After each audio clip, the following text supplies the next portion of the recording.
Shalom, shalom, shalom. First and foremost, I want to give all honor and glory to Yahweh, Ba'ashem, Yahweh Shai. Yahweh being the name of the Heavenly Father, who the world calls God. Yahweh Shai being the name of his beloved Son, who the world really calls Jesus.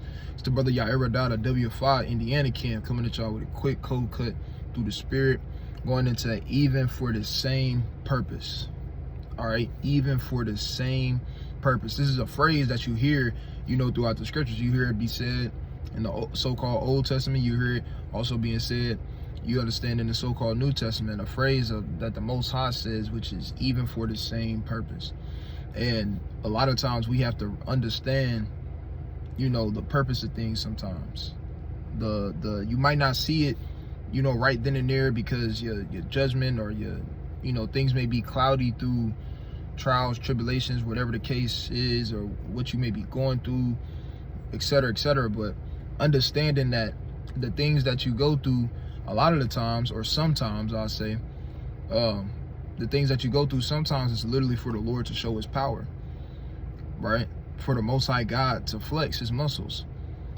And in that, you being that testimony of the Lord's power, whether you're a living testimony, meaning somebody seeing what you go through and seeing where you are now today, and they say, dang, only the Lord can do that. Or whether it's through you understand, showing forth that praise, showing forth that testimony based off what the Most High God has done for you, right? But even for the same purpose. All right, let's dive right into it, because what we got to understand is the Lord, people got to understand the Lord has feelings, emotions, traits, so on and so forth. The Lord has things that he likes. The Lord got things that he don't like. The Most High God got things that he's happy about. The Lord got things like the Most High God has traits. The Lord,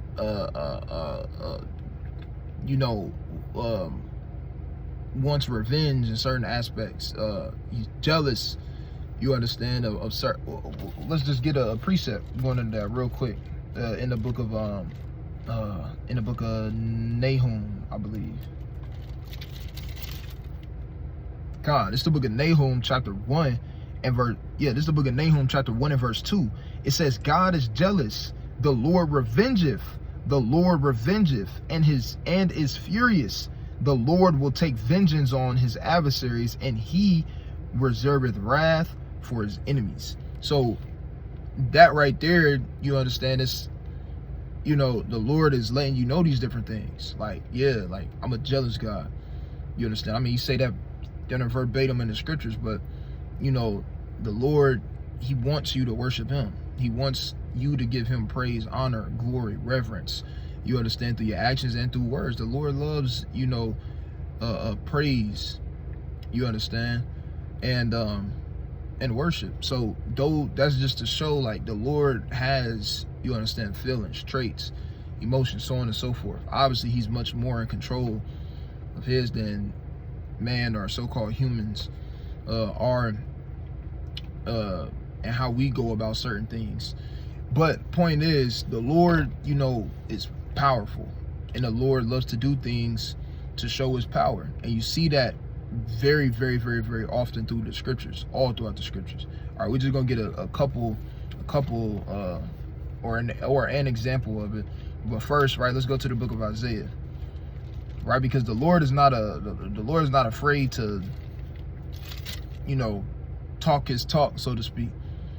The Lord will boast to himself, frequently through the scriptures, and rightfully so. He can do that. He's the Most High, right? And it's gonna let you know that. All right, this is the book of Isaiah, chapter 46, and I want verse 5. It says, to whom will ye liken me, and make me equal, and compare me, that we may be alike? So the Lord is saying, like, what can you compare unto me? You can't. I'm uncomparable. You can't compare nothing to me. You can't compare somebody to me. It's not a close race. It's not a landslide. It's not he just barely getting. No, it's none of that. It's the Most High. It's the Ancient of Days. It's Yahweh. You understand? And then it's everything else, right? And the Lord, the Most High God, lets that be known all throughout the scriptures. You understand? And the Lord is not afraid to let that be known as well. Let's go to the book of Job, chapter 34. All right, let's go to the book of Job, chapter 34. the book of Job, chapter 34 and verse 14. And it reads, if he set his heart upon man, if he gather unto himself his spirit and his breath. Because the reason why we're able to breathe, think, talk, speak, walk, do the things that we do is because, you know, we all come from the Most High God. Everything comes from the Most High God. You know, you even read about that in the book of Wisdom of Solomon, chapter 7 and verse 1 on down. You know, same thing you read about in the book of Ezekiel, chapter 8 and 1 on down, if I'm not mistaken. Let's get that real quick. Right, it's the book of Ezekiel, chapter 8 and verse Salakia. Forgive me. I'm thinking about I'm thinking about 18. Salakia. God, it's the book of Ezekiel, chapter 18 and verse 4. It says, behold, all souls are mine. As the soul of the Father, so is the Son of the Salakia. So also the Son of the Son, the soul of the Son is mine. The soul that sinneth, it shall die. Right? But the point is, it said all souls are mine. So everything comes from the Most High God. All right. Every spirit, everything that you see, it comes from the Lord. Things that are alive, guess what? It's alive because of the Spirit of the Most High God. So back in the book of Job, chapter 34 and 14, it says, if he set his heart upon man, if he gather unto himself his spirit and his breath. Watch this. It says, all flesh shall perish together, and man shall turn again unto the dust. So if the Lord wanted to, he could think a thought and everything would cease to exist. Man would cease to exist. Things would cease to exist if he wanted it to be like that. If he got fed up, he don't have to, you know, do all this extra. If the Lord wanted to. Now, obviously, in the book of Genesis, when the Lord destroyed, you know, man the first go around, he did it through a flood. The Lord didn't have to send a flood. Right? The Lord didn't have to. But, you know, he did. But if the Lord really wanted to, or if the Lord, not even if he really would, but if the Lord just chose to, the Lord could just, like I said, it said, if he set his heart upon man, meaning his mind. So if the Lord wanted to just think the thought of it and have mankind cease to exist, it would, just like that. It would. And I always, when I bring this out, I always say this too. Like, where do you think in the so-called Avengers movie they got the whole thing of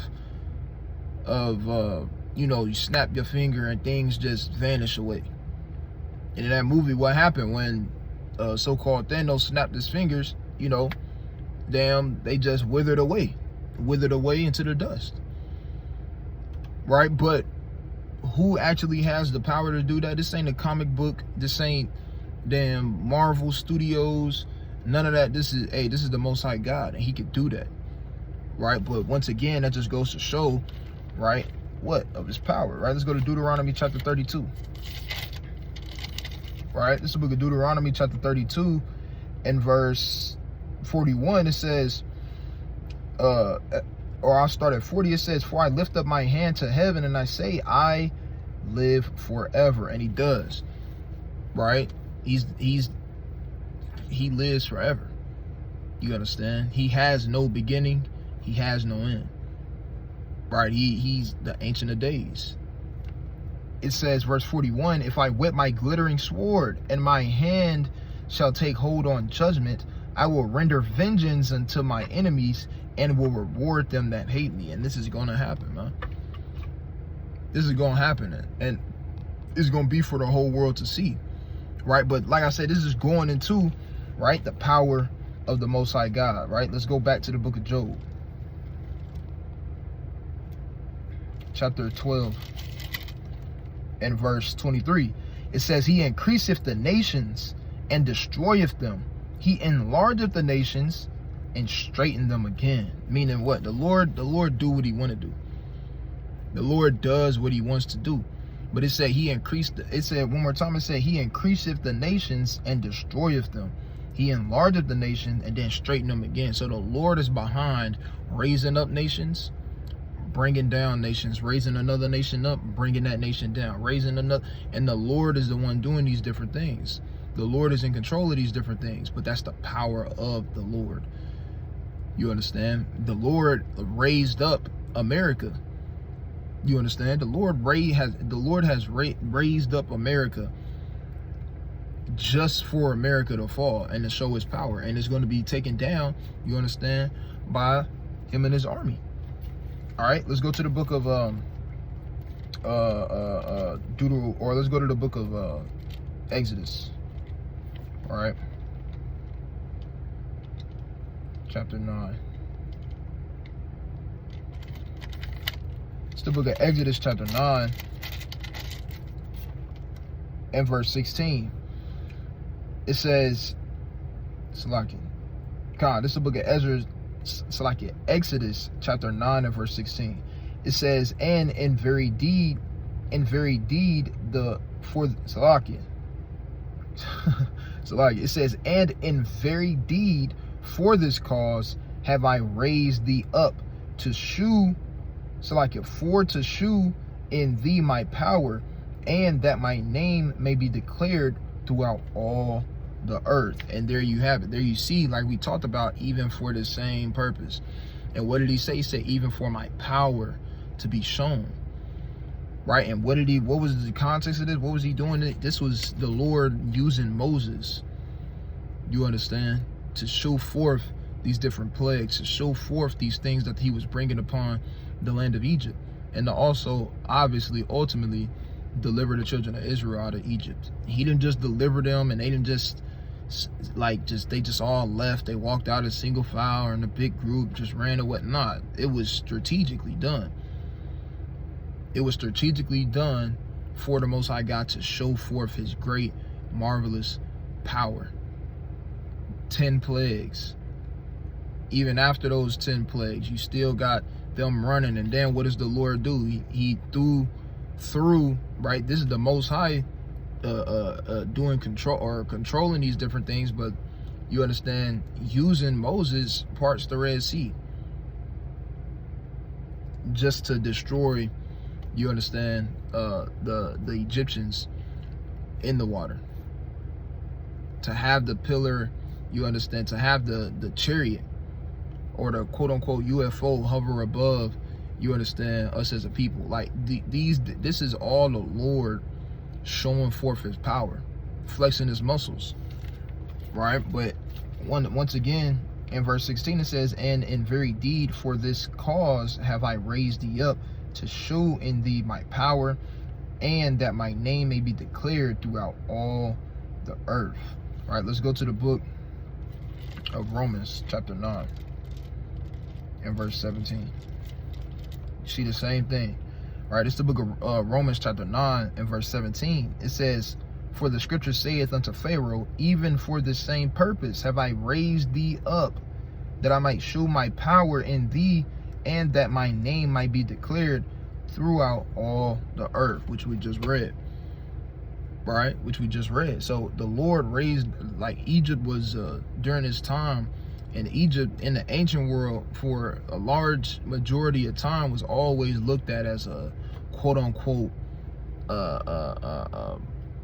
mighty kingdom. All right, a stable kingdom to a certain degree, you know, just a mighty kingdom. We'll just leave it at that. And the Lord raised them up just to show forth his power, destroy them, and in the way that he did it. All right, even for that same purpose, that's how these trials and tribulations that come forth upon us happen. You know, you may be going through trials, tribulation, disease, sickness, financial issues, marital issues, work issues, family issues, whatever the case may be, and you going through these different things. You got to understand it's a purpose behind it, whether that purpose be, you know, judgment, or whether the purpose is you know, a test, or whether that is for somebody else to see, and to see not you just suffering, but to see how you get out of that situation, how you stay strong in that situation, how you remain patient in that situation, how you keep the faith in that situation, and then they see the latter end of it. And at the end of the day, who gets the glory for that is the Most High God. Because with the Most High God, that's how we get through these different things, right? Hence what Job went through, right? Everybody knows, you know, the story of Job, right? Let's get that real fast. It's the book of Job, chapter 1. And I'll start at verse 3. It says, his substance also was 7,000 sheep and 3,000 camels and 500 yoke of oxen and 500 she-asses and a very great household, so that this man was the greatest of all the men of the East. So Job, and when you read verse 1, it talks about how he was perfect. You know, he was a man that feared God and a screw of evil, so on and so forth. So it's not like Job just had to go through all this because of all his wickedness and different things like that. Even when you go into the dialogue between you know, Satan and the Most High God, it was simply just, that was the Lord saying, hey, hast thou tried my servant Job? You know, that's a perfect and upright man, etc., etc., etc. So it was a test, right? And obviously, right, let's go to the book of Job, chapter 42, because Job, obviously, he passed the test, right? And when you read about everything that Job went through, from the scabs to his family turning on him, his kids dying, his wife turning on him, so on and so forth, all these different things, Job went through financial issues, basically, because all his cattle and everything, you know, got taken away. So many things happened to him, and it was one of those things where it was through the Spirit, even for the same purpose, have these things happen unto you, right? But what was the ending of that, right? What was the end result of that? This is the book of Job, chapter 42, and verse 10. It says, and the Lord turned the captivity of Job when he prayed for his friends. Also, the Lord gave Job twice as much as he had before. So it said he turned the captivity, you understand, of Job, right? So he went from being up to being low, to then the Most High God doing what? Bringing him back up again. To the Most High God bringing him back up again. And where do you see that at, right? Let's go real quick. We're going to go back to that, but let's go to 1 Samuel chapter 2. All right, this is the book of 1 Samuel chapter 2. So it's the book of 1 Samuel chapter 2 and verse 7. It says, the Lord maketh poor and maketh rich. He bringeth low and lifteth up. So you can even keep reading, but the point is, right, the Lord, even like we read in Job 12, right, the Lord raised up, he strengthens the nation, he weakens the nation, he, you know, brings up a nation, he tears it back down, he strengthens, and then he straightens again, so on and so forth. The Lord does that with man on the individual level as well, or he can do that with man on the individual level as well. You understand? So, and that's what you see when you read the book of Job. The Lord, Job was already, you know, up here. And then what happened? He got brought low. And then he stayed faithful and true unto the Most High God. And what did the Lord do? He blessed him even more than he once was before. Right? And it said, what did it say? Right, let's keep reading in that, in Job chapter 42, and